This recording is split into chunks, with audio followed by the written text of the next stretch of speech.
साथियों, आज हम किसानों पर बात करेंगे और ऐसे किसानों पर जो छोटे किसान हैं। साथियों, दिल्ली के आसपास किसान आंदोलन चल रहा है। सारे अखबार इस आंदोलन से भरे पड़े हैं। नित नई वार्ता, नित नई चर्चा होती रहती है। लेकिन साथियों, ध्यानपूर्वक देखें कि इन आंदोलनों में किसानों का कितना हित जुड़ा हुआ है। साथियों, जब हम किसानों का नाम लेते हैं तो जो एक बड़ी संख्या है वो छोटी जोत के किसानों का है, जिनके पास 1 बीघा, 2 बीघा, 3 बीघा ऐसी छोटी जोत होती है और कुछ भी कर लें, लेकिन इन छोटे खेतों से उसके परिवार का पालन पोषण संभव नहीं है।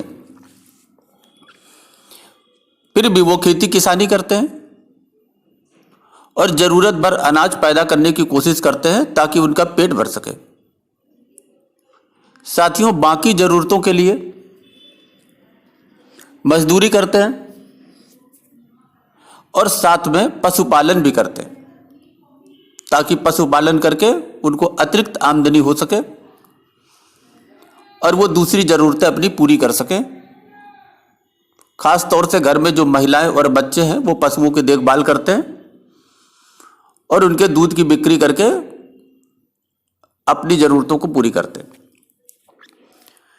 साथियों, आज हम ऐसे ही छोटे किसानों के विषय में बात करेंगे जो पशुपालन करते हैं और जो खेती के साथ साथ पशुपालन से भी अपनी जरूरतों को पूरी करते हैं। साथियों, हम सब जानते हैं, हम सब समझते हैं, भारत एक कृषि प्रधान देश है और हर व्यक्ति जानता है कि किसानों की जो ज्यादा संख्या है वो किन समस्याओं से पीड़ित है और क्या क्या उसके सामने दिक्कतें, समस्याएं आती हैं। ये कोई नई बात नहीं है, ये हम सब जानते हैं। लेकिन जब इन किसानों के नाम पर राजनीति होने लगती है तो यही सब कुछ होता है जो आज हो रहा है। साथियों, आज हम उन छोटे किसान पशुपालकों पर थोड़ी बातचीत करेंगे क्योंकि वास्तविक समस्या उन्हीं की है, और उनके पशुपालन पर बात करेंगे क्योंकि खाद्यान्न के विषय में तो बात बहुत कुछ हो रही है और अखबारों में आप पढ़ भी रहे हैं। साथियों, देश के किसानों की बदहाली का मुख्य कारण अंतर्राष्ट्रीय मानकों के अनुसार कृषि उत्पादों एवं दूध के प्रोसेसिंग से जुड़े भारी उद्योगों का देश में अभाव है। इसके कारण हम अपने कृषि एवं दूध को प्रसंस्कृत कर, अर्थात प्रोसेसिंग कर, दुनिया को बेच नहीं पाते। परिणाम स्वरूप देसी मांग तक ही सीमित रहने पर कच्चे माल की कीमतें गिरती हैं क्योंकि उत्पादन अधिक होता है और देसी मांग उतनी नहीं रहती, और किसानों पशुपालकों को लागत तक नहीं मिल पाती। साथियों, निर्यात की संभावना ही इसका एकमात्र उपाय है। इनके आधुनिक टेक्नोलॉजी के साथ इनके भंडारण की व्यवस्था में हम आज भी दुनिया से मीलों पीछे हैं। इसमें भारी पूंजी निवेश और तकनीक की जरूरत है। इनको निर्यात के लिए विदेशी बाजारों पर अपनी मांग पर आधारित करना होगा। ग्लोबल डिमांड पैदा करी हम बढ़ते उत्पादन को उचित मूल्य भी दे सकते हैं। उत्पादकता, भंडारण, लागत, गुणवत्ता और ग्लोबल मांग के अनुरूप आधुनिक तकनीक के बाजार आधारित उद्योगों की स्थापना ही समस्या का समाधान है। साथियों, हमारी उत्पादकता विश्व स्तर की हो, भंडारण हो, लागत कम हो, उचित गुणवत्ता हो मांग के अनुरूप, ताकि हम ग्लोबल डिमांड को पूरी कर सकें और ग्लोबल डिमांड के अनुरूप प्रोसेसिंग इंडस्ट्री हो जो आधुनिक तकनीक से भरपूर हो। तो दुनिया के बाजारों पर जब हम अपने इन तमाम व्यवस्थाओं को आधारित करेंगे, मांग बढ़ेगी और इस समस्या का समाधान संभव है। दुग्धशाला या डेयरी में पशुओं का दूध निकालने तथा तत्संबंधित अन्य व्यापारिक एवं औद्योगिक गतिविधियों को हम अंजाम देते हैं। इसमें प्राय गाय और भैंस का दूध ही निकाला जाता है।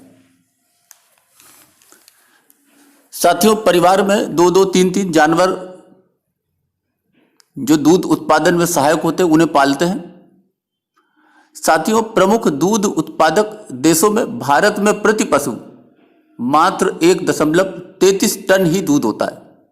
ये 2018 के आंकड़े हैं। जबकि अमेरिका में 10.47 टन प्रति पशु व यूरोपीय संघ में 7.06 टन प्रति पशु दूध का उत्पादन होता है। तो आप समझ सकते हैं कि हम उत्पादकता में कितना पीछे हैं। दूध उत्पादन में भारी अंतर विकसित और विकासशील देशों, विशेष रूप से भारत के दूध का उत्पादन के बीच भारी असमानता के लिए काफी हद तक जिम्मेदार है। अतः भारतीय डेयरी उत्पादों को अंतर्राष्ट्रीय बाजारों में प्रतिस्पर्धात्मक बनाने के लिए उत्पादकता में सुधार की बहुत आवश्यकता है। डेयरी क्षेत्र में कोऑपरेटिव पर आधारित अपनी अनूठी रणनीति के कारण आज 186 मिलियन मैट्रिक टन दूध के साथ दुनिया का सबसे बड़ा दूध उत्पादक देश भारत बन गया है। दुनिया भर में सबसे ज्यादा दुग्ध उपभोग के बावजूद भी भारत दूध के उत्पादन में पूर्णतया आत्मनिर्भर है। साथियों, राष्ट्रीय डेयरी विकास बोर्ड की स्थापना जुलाई 1965 में गुजरात के आणंद नामक स्थान पर की गई थी। इसकी स्थापना प्रसिद्ध डॉक्टर वर्गीज कुरियन ने की थी, जिनको मिल्कमैन भी कहा गया। देश में हर साल 6 लाख टन मिल्क पाउडर बनता है। इसमें 4.5 से 5 लाख टन की घरेलू खपत है और शेष 1 से 1.5 लाख टन का एक्सपोर्ट किया जाता है। पिछला स्टॉक खत्म होने से पहले ही नया स्टॉक अगर आ जाता है तो ये समस्या और गंभीर हो जाती है। साथियों, ग्लोबल मार्केट में मिल्क पाउडर का मौजूदा भाव 135 से 140 रुपए प्रति किलो है, जबकि भारत में मिल्क पाउडर की लागत 180 से 190 रुपए प्रति किलो है। तो आप समझ सकते हैं कि हमारे पाउडर को विदेशी बाजारों में बेचना कितना मुश्किल हो रहा है। डेयरी विकास में लगे छोटे और सीमांत किसानों और कृषि मजदूरों द्वारा जो फीड खरीदा जाता है, यानी चारा खरीदने की कम क्षमता के परिणाम स्वरूप पशुओं को अपर्याप्त भोजन मिलता है। खनिज मिश्रण की गैर पूरक खनिज की कमी रोग उत्पन्न करती है। इसका परिणाम जानवरों में, पशुओं में रोग है। उच्च लागत वाले भोजन डेयरी उद्योग के मुनाफे को कम कर देता है। अगर हम उनको अच्छा चारा खिलाएं तो मुनाफे में कमी आती है। खनिज, हार्मोन और विटामिन की कमियां ये पशुओं में प्रजनन की समस्याओं का कारण बनती है। विभिन्न पशु रोगों के खिलाफ कोई पर्याप्त प्रतिरक्षा स्थापित नहीं की गई है। कई मवेशी मालिक चरम जलवायु स्थितियों के संपर्क में आने के कारण, जैसे बहुत अधिक गर्मी या बहुत अधिक ठंड, अपने पशुओं को उचित आश्रय प्रदान नहीं कर पाते। साथियों, दूध आपूर्ति के लिए डेयरी किसानों को लाभकारी मूल्य नहीं मिल रहा है। दूध जल्दी खराब होने वाला पदार्थ है, अतः उचित संग्रहण यानी उचित भंडारण के अभाव में दूध को अधिक समय तक एकत्र करके नहीं रखा जा सकता। दूहने के 3-4 घंटे बाद दूध खराब होना प्रारंभ हो जाता है। यदि उत्पादन केंद्रों पर अवशीतन केंद्र बन जाए तो उत्पादक को अपना दूध कम मूल्य पर बेचने को विवश नहीं होना पड़ेगा तथा डेयरी विकास दर को बढ़ावा भी मिलेगा। साथियों, दूध के साथ दूध प्रोसेसिंग उद्योग स्थापित हो जो अंतर्राष्ट्रीय मानकों के अनुसार उत्पादन करे, निर्यात पर प्रोत्साहन तथा सब्सिडी की व्यवस्था हो, दूध में भी एमएसपी निर्धारित हो ताकि छोटे किसान, जो छोटे पशुपालक किसान हैं, उनको प्रोत्साहन मिले। साथियों, इससे खेती पर निर्भरता कम होगी तथा छोटे किसानों की आय बढ़ेगी। इस उद्योग की भारत में विकास की आज भी असीम संभावनाएं। साथियों, बस जरूरत है कि उन छोटे किसानों को जिनकी जोत बहुत कम है, उन्हें खेती के साथ साथ दूसरे वैकल्पिक साधन प्रदान किए जाए जो खेती किसानी के जुड़े हों और उनमें सहायक हों। और अगर ये हम कर पाए और इनके उत्पादन में, इनके निर्माण में, इनके प्रोसेसिंग में, इसके भंडारण को, इसके प्रोसेसिंग यूनिट को अंतरराष्ट्रीय मानकों के अनुसार स्थापित करके जो विदेशी बाजार की जो मांग है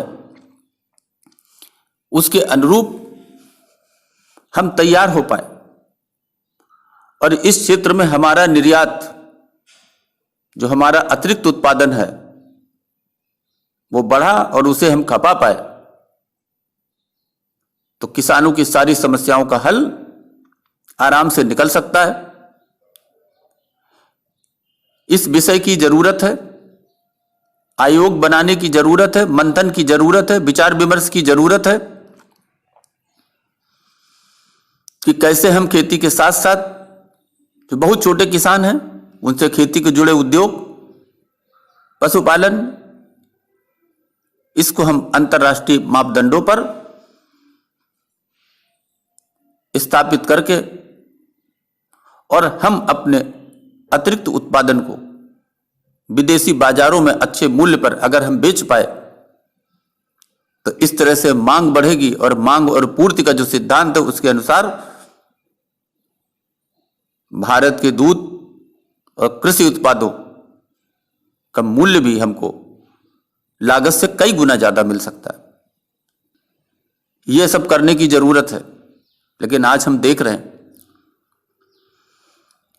कि कृषि के नाम पर भी राजनीति का खेल हो रहा है और वो किसान अपनी आस में कि शायद कुछ अच्छा होगा, इस आशा के साथ वो निहारता रह जाता है। साथियों, अभी के लिए बस इतना ही। धन्यवाद।